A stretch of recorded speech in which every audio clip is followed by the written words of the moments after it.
this was what was going to be happening, especially my first day.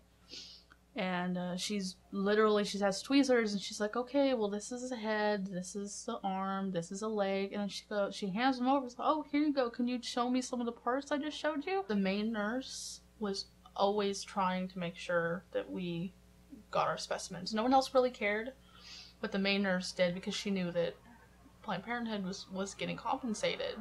All right, ladies and gentlemen, Holly O'Donnell, she is, in effect here, a whistleblower on what's been going on at Planned Parenthood. This is a new video released today. It's, I believe, the third, and they say there's more to come. Joining us now is Senator Mike Lee, as promised, a member of the Senate Armed Forces and Judiciary Committees, and Republican from the great state of Utah. And Senator, kudos to you for the work you've been doing on this and your attempts to get Planned Parenthood defunded.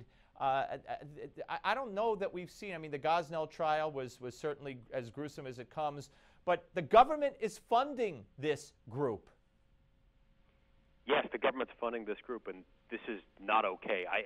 I assume you've seen the video, but this is one of the most gruesome things I've ever seen. I was sick to my stomach the entire time I was watching it, and it was deeply distressing to me to think about the fact that the federal government is providing funding to this entity, funding so that this entity can engage in these barbarous acts against human fetuses and then sell them out the back door. This is just appalling, and something needs to be done about it. We need to withhold funding. At a minimum, we need to withhold funding while an investigation is conducted. Do you believe that it's also against the law what they're doing?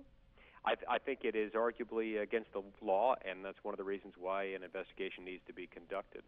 But in addition to that, there is something deeply unsettling about the fact that they have so commoditized these fetuses. They have dehumanized them to the point that they can just talk about them casually, to the point that they sell them in the open market. This is not okay, and certainly the federal government ought not be subsidizing it. No, it's the harvesting of organs from babies in the womb. It's as grotesque and vulgar in the way, in the cavalier manner in which the people doing it are talking about it while eating a salad and drinking wine, and they want a Lamborghini. My God, anybody with a conscience would be offended. But let me ask you, having said that, why on earth would the Republican leadership not let you get a vote to defund Planned Parenthood? Well, it looks like we are going to have a vote to defund Planned Parenthood. I believe that we are going to have a vote within the next week or so on that point, and I'm pleased with that. This needs to happen because, look, it is tragic, in my opinion, that we allow the killing of these babies the way that we do. It is doubly tragic that we're funding it and thereby subsidizing it, thereby encouraging it, potentially encouraging and allowing people who are receiving federal funds, who are advising women in distress making this decision, who may actually have a profit motive in doing this. Absolutely. We can't allow this to persist, and certainly Senator, not with federal funding. Their argument, the head of Planned Parenthood's argument is the video is edited. The video is edited. I wish you'd tell us what was left out of the video that would have vindicated them. Yeah, that's really difficult to imagine what could possibly have vindicated them. I mean, so it was edited. I don't really know what that means, unless they clipped all those words together at random, and really they were just talking about something innocent, like going roller skating or something like that. I don't know how they get there. Right, like Hillary's emails, of course. Let me just ask you this. You know, along the lines of the vote hasn't occurred yet, and all the back and forth and the stories over the weekend with Cruz and McConnell, there's a lot of Republicans, and I'll say I'm one of the frustrated ones as well. When McConnell and everyone else ran in November, or before November, but were elected in a landslide, they promised that if Harry Reid is kicked out of the leadership of the Senate, we will pass bill after bill after bill and put it on Obama's desk and let him veto it. At least he'll be on record. The Senate has done nothing. I'm not blaming you. I know you're on the other side. What's going on? Well, one of the things that I'm looking forward to is having a vote on a repeal of Obamacare, a vote on a simple majority 51 vote threshold. And that's one of the things that we can do pursuant to our budget that we passed a few months ago. It's one of the things that leadership has promised me that we will be doing. How about the medical device tax? Congress. I mean, that was supposed to be number 2 after Keystone.